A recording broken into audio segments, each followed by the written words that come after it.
Hello అండి, అందరికీ ప్రపంచ పర్యావరణ దినోత్సవ శుభాకాంక్షలు. మనందరికీ తెలుసు పర్యావరణం ఎంత దారుణంగా మారిపోయిందో.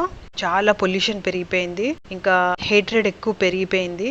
అలాగే ఏంటంటే మనశ్శాంతి లేకుండా అయిపోయింది అనమాట. సో మనందరి బాధ్యత ఏంటంటే మంచి పర్యావరణం సృష్టించుకొని ఉన్న పర్యావరణాన్ని రక్షించుకోవడం మన బాధ్యత అనమాట. దాంట్లో ఫస్ట్ స్టెప్ ఏంటంటే అమాయక జీవులను పెంచుకోవటం అనమాట. అంటే పెట్సే అవ్వచ్చు, లేకపోతే పక్షులే అవ్వచ్చు, లేకపోతే ప్లాంట్సే అవ్వచ్చు. అవి ఏమి చెప్పలేవు కదా, వాటికి ఏం బాధ ఉందో మనం అర్థం చేసుకోవాలన్నమాట. అర్థం చేసుకుంటే మనము మిగతా వాళ్ళ బాధని అర్థం చేసుకునే శక్తి వస్తుందన్నమాట. సో ఇలాంటి చిన్న చిన్నవి అంటే మొక్కల్ని పెంచటము, మొక్కలకి ఎలా బాధపడుతున్నాయి, మొక్కలు ఎలా గ్రోత్ అవుతున్నాయి, మొక్కలకి ఏం అవసరము, మొక్కలకి ఏ టైంలో ఏం అవసరము, అవన్నీ మనము గ్రహించామనుకోండి, మనము తోటి మానవులు కూడా ఏం బాధ ఉందో, లేకపోతే వాళ్ళకి ఏ కష్టాలు నష్టాలు ఉన్నాయో అవి గ్రహించే శక్తి ఉంటుందన్నమాట. సో మనకి మనము పంచుకుంటాం అన్నమాట కష్టాలు నష్టాలు. సో అలాంటప్పుడు ఏంటంటే మన దగ్గర ఎంత ఉందో అన్ని డివైడ్ చేసుకుంటాం అన్నమాట. సో అలాగా వరల్డ్ ఏంటంటే ఎప్పుడు ఏమవుతుందో ఎవరికి ఏం తెలియదండి. ఇప్పుడు ఈ రోజుల్లో ఉన్నాము, రేపు మొత్తము వరల్డ్ అంతా పోయే అవకాశం ఉంటుంది. ఎప్పుడు ఏమవుతుందో ఎవ్వరికి ఏం తెలియదు. ఏది కూడా స్థిరాస్తి కాదు, ఏది కూడా ఏమంటారు, నథింగ్ ఈజ్ ఇటర్నల్ అన్నమాట. సో ఎప్పుడు ఏమవుతుందో తెలియదు. అందుకే మన సహజీవులతోటి స్నేహంతో, సద్భావనతో, లేకపోతే ప్రేమతో మెలుక్కోవాలన్నమాట. ఇవన్నీ కూడా పర్యావరణంలోకే వస్తాయండి. మంచి ఎన్వైరన్మెంట్, పీపుల్ థింక్ ఎన్వైరన్మెంట్ అంటే ఏంటంటే ఉట్టి చెట్లు ఇవే అనుకుంటారు. అది కాదండి. ఎన్వైరన్మెంట్ అంటే నాట్ ఓన్లీ చెట్లు. My understanding is environment is peaceful surroundings, lovable surroundings. ఇలాంటిదైతే మనకి లైఫ్ చాలా బ్యూటిఫుల్గా ఉంటుంది. మొక్కల్ని పెంచుకుంటూ ఉంటూ, పెట్స్ని పెంచుకుంటూ ఉంటూ అలా చేసుకుంటే బాగుంటుంది అని అనుకుంటున్నాను. సో మీ అందరికీ మరొకసారి ప్రపంచ పర్యావరణ దినోత్సవ శుభాకాంక్షలు. మన బాల్కనీలో 12 అడుగుల హైబిస్కస్ ప్లాంట్ చూసారా ఎంత బాగుందో. ఇది రోజు ఫ్లవరింగ్ ఇస్తుందండి.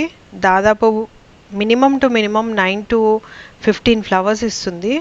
ఒక్కోసారి అయితే ఒకటే ప్లాంట్కి 20-22 ఫ్లవర్స్ కూడా వచ్చాయి. సో చాలా బాగా ఫ్లవర్స్ ఇస్తుంది. అయితే ఇది మన బాల్కనీలోనే ఒక సైడు సన్లైట్ తోటే ఇంత పెద్దగా పెరిగిపోయింది అనమాట. చాలా పొడుగ్గా, ఎక్కువగా బయటికేం ఎక్స్పోజ్ అవ్వలేదు. జస్ట్ ఒక సైడ్ సన్లైట్ తోటే ఇంత బాగా పెరిగింది. సో ఈ ప్లాంట్ కేర్ ఎలా చేస్తామో, దీనికి ఏమేమి ఎరువులు వేసేవాళ్ళమో అవన్నీ ఈ వీడియోలో చెప్తాను. ఒకవేళ ఇప్పటి వరకు మన ఛానల్ని సబ్స్క్రైబ్ చేసుకోకపోతే సబ్స్క్రైబ్ చేసుకోండి. అలాగే లైక్ చేసి షేర్ చేస్తూ ఉండండి. Welcome to Telugu gardener with arts. Friends, ఈ హైబిస్కస్ మొక్క సింగిల్ పెటల్ హైబిస్కస్ మొక్క అండి. ఇది సింగిల్ పెటలే, అంటే ఇలాగే సింగిల్ పెటల్సే వస్తుంది. కాకపోతే ఏంటంటే ఇది రోజు పూలు పూస్తుంది. చాలా చిన్నగా ఉండేది తెచ్చినప్పుడు. డైలీ 2-3 ఫ్లవర్స్ వచ్చేవి. డార్క్ కలర్ లీవ్స్ ఉండేవి, చాలా బాగుండేది. రోజు పెద్దగా అవుతున్నా కొద్దీ దానికి కొన్ని పెస్ట్స్ అటాక్ అయ్యాయి, ఫర్టిలైజర్స్ పడలేదు. సో అలాంటివన్నీ కూడా ఫేస్ చేసాము. క్లైమేట్ పడలేదన్నమాట. సో ఇవన్నీ కూడా దీనికి దాదాపు 6 years ఏజ్. 6 కాదు, దాదాపు 7-8 years ఏజ్. సో ఇప్పుడు ఇది 12 feet పెరిగిపోయింది, చాలా పెద్దగా అయిపోయింది అనమాట. సో దీనికి మేము ఎలా ట్రిమ్ చేస్తాము, ట్రిమ్ చేస్తే ఎలాగొస్తాయి పూలు, అవన్నీ కూడా ఈ వీడియోలో చూస్తాము. అలాగే ఫర్టిలైజేషన్ ఏవేవి పడవని చెప్పాను కదా, అవి కూడా మీకు ఈరోజు చెప్తామన్నమాట.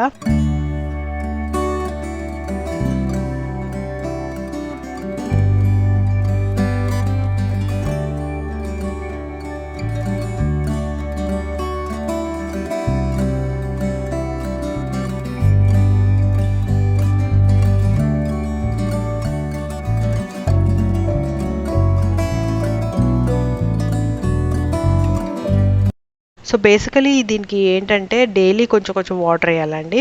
ఎక్కువ ఓవర్ వాటరింగ్ ఉండొద్దు. మంచి డ్రైనేజ్ సిస్టమ్ కూడా ఉండాలి. అలాగే మెయింటైన్ చేసాము. మంచి డ్రైనేజ్ సిస్టమ్ ఉంటుంది. అలాగే వాటరింగ్ కూడా మేము మార్నింగ్ ఈవినింగ్ వేసేవాళ్ళము. సో మార్నింగ్ ఈవినింగ్ కొంచెం కొంచెం వేసేవాళ్ళము. బాగా వర్షం పడింది అనుకోండి, తేమగా ఉన్నప్పుడు ఆ రోజు వాటర్ వేయనక్కర్లేదు. సో మామూలుగా దానికి కొంచెం తడి ఉన్నంత, తేమ ఉన్నంత వరకే సాయిల్ మేము దాన్ని చూసుకునే వాళ్ళము. తర్వాత ఏంటంటే అది పెద్దగా అవుతున్న కొద్దీ దానికి ఈ మీలీ బగ్స్ ఎక్కువగా అటాక్ అయ్యాయి అనమాట. Too much mealy bugs attack అయ్యాయి. సో దానికి ఎన్ని పెస్ట్ కంట్రోల్ మెథడ్స్ వాడామంటే, ఒకసారి వెల్లుల్లి చిల్లి అప్పుడులో చాలా నడిచిందనమాట. మిరపకాయలు ఇంకా వెల్లుల్లి చాలా ఫర్టిలైజేషన్ చేసి వేశారనమాట. అప్పుడు మేము కూడా అవి చేసాము. ఆయిల్ వేసాము, మళ్ళీ తర్వాత నీమ్ ఆయిల్ వేసాము, తర్వాత వెల్లుల్లి మిర్చిను ఇంకా వేపాకు కషాయములో కొంచెం ఆయిల్ వేసేసి పట్టాము. తర్వాత తినే సోడా వేసి పట్టాము. అవన్నీ కూడా పనిచేసాయి, ఏవి పనిచేయలేదని కాదు. తర్వాత పసుపు నీళ్లు చల్లాము.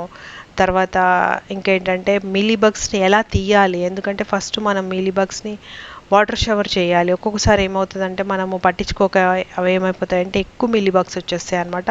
వాటర్ షవర్ చేస్తే అది హర్ట్ అవుతుంది, చిగుళ్ళన్నీ హర్ట్ అవుతాయి, కానీ మీలీబగ్స్ పోవు అనమాట. పోకపోతే అలాంటి టైంలో మేము ఏం చేసామంటే, ఇది సెలో టేప్ ఉంటుంది కదా, ఆ సెలో టేపు మనకు ఫింగర్కి ఉల్టా పెట్టేసి దానితోటి అన్నీ కలెక్ట్ చేసేవాళ్ళం. మీలీబగ్స్ అన్నీ కలెక్ట్ చేసేసి ఒక్కొక్కటి అలా తీసేసామన్నమాట. సో అలా మేము ఆ చెట్టుని కాపాడుకున్నాం అనమాట. అయితే మధ్య మధ్యలో ఏంటంటే వెదర్ కొంచెం అటు ఇటు తేడా వచ్చేసరికి పెస్ట్ కంట్రోల్ ఇంకా ఫర్టిలైజేషన్ కూడా ఒక్కొక్కసారి పడేవి కాదు. బట్ మోస్ట్లీ మేము ఎక్కువగా ఏం చేసామంటే దీనికి మల్చింగ్ ఎక్కువ చేసాము. మల్చింగ్ అంటే ఏంటంటే మనము డైలీ వాడే వెజిటబుల్స్ మనం ఉంటాయి కదా, పీల్స్, అవే ఎక్కువ వేసాము. అవి ఎక్కువ వేయటం వల్ల మాకు స్లగ్స్, స్నేల్స్ కూడా వచ్చాయి. బట్ ఇనీషియల్ పీరియడ్స్లో రాలేదు. బట్ వేరే నర్సరీలో నుంచి మనం మొక్కలు కొన్నా కొద్దీ దాంట్లో ఏదో ఒక స్లగ్స్ ఏదో వచ్చేసి ఈ పాట్లో కూడా చేరిపోయింది అనమాట. లేకపోతే మా ఇంట్లో స్లగ్స్ ఉండేవి కాదు అప్పుడు. సో అప్పుడు మేము ఆ మల్చింగ్ చేయడం మానేసాము. లేకపోతే మల్చింగ్ చేస్తే మాత్రం చాలా బాగా పెరిగినాయి అవి. అంటే ఈ ఫ్రెష్ కంపోస్ట్ లాగా తయారయ్యేదన్నమాట. ఈ వెజిటబుల్ పీల్స్ అవన్నీ వేస్తుంటే ఏమవుతుందంటే దానికి డైలీ న్యూట్రిషన్ పడేదన్నమాట. సో దాని తర్వాత ఏం చేసామంటే ఇంకా వేప కషాయం చేయటము, ఇప్పుడు మన మిర్చి, చిల్లీ ఇవన్నీ సొల్యూషన్ కూడా వాటర్లో సాయిల్లో వేసాము. ఆ తర్వాత వేపాకు పొడి వేసాము. తర్వాత కంపోస్ట్ తయారు చేసుకొని మొత్తం సాయిల్ లాగా చేసి వేసాము. దాని తర్వాత ఇంకా సున్నం నీళ్లు చల్లాము మధ్యలో. అవన్నీ చాలా చేస్తూ ఉంటే చెట్టు బాగా అంటే పెద్దగా అయిపోయింది అనమాట. అయితే దానికి మనం ఎప్పుడైనా ట్రిమ్ చేయాలంటే ఏమవుతుందంటే దానికి కొంచెం పీరియడ్లోనే బడ్స్ రావండి. అంటే మొత్తం ఇయర్ లాంగ్ ఫ్లవరింగ్ వస్తుంది ఈ పర్టికులర్ చెట్టు. ఎవరికైనా మన ఇంట్లోనే కాదు, ఎవరింట్లో అయినా కూడా ఇయర్ లాంగ్ దీనికి పూలు వస్తూనే ఉంటాయి. బట్ కొన్ని టైంలో అది డల్ అవుతుంది అనమాట. ఏదో ఒక్కటేసారి దానికి మొగ్గలు రాకపోవటం కానీ, లేకపోతే స్లో గ్రోత్ రావటం కానీ అలర్ట్ చేస్తుంది అనమాట. అప్పుడు ఆ టైంలో ట్రిమ్ చేసేసేయాలండి. మొగ్గలు రావు కదా, ఆ టైంలో ట్రిమ్ చేసేస్తే పక్కన సైడ్ నుంచి బాగా స్టెమ్స్ వస్తాయి. అప్పుడు దాన్ని బుషిగా చేయొచ్చు. లేకపోతే ఏమవుతుందంటే ఇలాగా ఆక్టోపస్ లాగా పొరుగ్గా పెరిగిపోతూనే ఉంటుంది.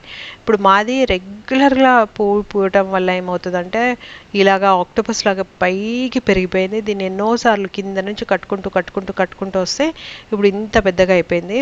ఇప్పుడు దాదాపు ఈరోజు మేము హార్వెస్ట్ చేసేటప్పటికైతే ఒక 9 to 10 ఫ్లవర్స్ వచ్చాయి.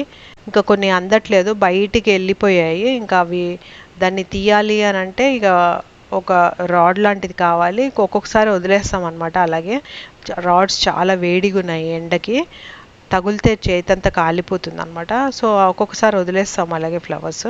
సో ఇలాగ ఫ్లవర్స్, హైబిస్కస్ ఫ్లవర్స్ చాలా బాగా వస్తాయి ఈ ప్లాంట్కి.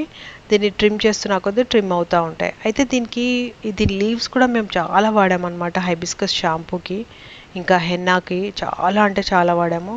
ఇది కూడా మా ఇంట్లో ఒక కల్పవృక్షం లాగే చేస్తుంది అనమాట. అయితే ఈ ఫ్లవర్స్ ఉన్నాయి కదా, ఎండబెట్టిన తర్వాత ఆయిల్కి వాడతాము. మా ఇంట్లో ఈ చెట్టు అసలు హైబిస్కస్ లేకపోతే మాకంతా ఎట్లెట్లోనే అవుతుంది అనమాట. అంటే మన ఇంట్లో కరివేపాకు, వంటలో కరివేపాకు లేకపోతే ఎలాగవుతుందో అలాగవుతుంది అనమాట. ఇది ఖచ్చితంగా కావాల్సిందే. పోపు గింజలు లేకపోతే ఎలాగా, లేకపోతే ఏదో ఒకటి ఇంపార్టెంట్ ఐటెం ఇంట్లో ఏదైతే ఉంటే అది మిస్సింగ్ అయినట్టు అనిపిస్తుంది అనమాట హైబిస్కస్ ప్లాంట్స్ లేకపోతే. అందుకే ఈ హైబిస్కస్ కూడా మాకు చాలా చాలా కల్పవృక్షం లాంటిది. అండ్ దీని ఫ్లవర్స్ కూడా చాలా రోజు కలెక్ట్ చేస్తాం కదా, చాలా ఎక్కువైపోతాయి. అది ఆయిల్కి వాడతాము. ఆయిల్ రాసుకుంటే చాలా చాలా బాగా జుట్టు బాగా పెరుగుతుంది, నల్లగా అవుతుంది అనమాట. న్యాచురల్ నల్లగా అవుతుంది అనమాట. జుట్టు మాత్రం చాలా బాగుంటుంది. ఎంత ఏజ్డ్ వాళ్ళన్నా, మా ఇంట్లో ముసలోళ్ళకి కూడా ఎక్కువగా తెల్లింటికి లేవు ఈ ఆయిల్ రెగ్యులర్గా రాయటం వల్ల. అండ్ సిల్కీగా అవుతుంది, చాలా పెద్దగా పొడుగ్గా కూడా ఉంటాయి హెయిర్. అండ్ చాలా స్ట్రాంగ్గా ఉంటాయి అనమాట. ఒక్కొక్క హెయిర్ స్ట్రాండ్ ఉంటుంది కదా, చాలా స్ట్రాంగ్ ఉంటుంది అనమాట. సో ఈ హైబిస్కస్ ఏంటంటే మాకు కొంచెం స్పేస్ ఆక్యుపై చేసినా కూడా బర్డ్స్ అవన్నీ కూడా దాని మీద ఎక్కుతాయి. ఇప్పటివరకు అయితే దాని మీద బర్డ్స్ నెస్ట్ అయితే కట్టలేదు, బట్ స్టిల్ ఈ చెట్టు అయితే చాలా బాగుంటుంది అనమాట. హోప్ మా హైబిస్కస్ నచ్చింది అనుకుంటున్నాను. అండ్ హోప్ ఈ వీడియో మీ అందరికీ నచ్చింది అనుకుంటున్నాను. ఒకవేళ నచ్చితే లైక్ చేయండి, షేర్ చేయండి, సబ్స్క్రైబ్ చేయండి. Thank you so much for watching the video.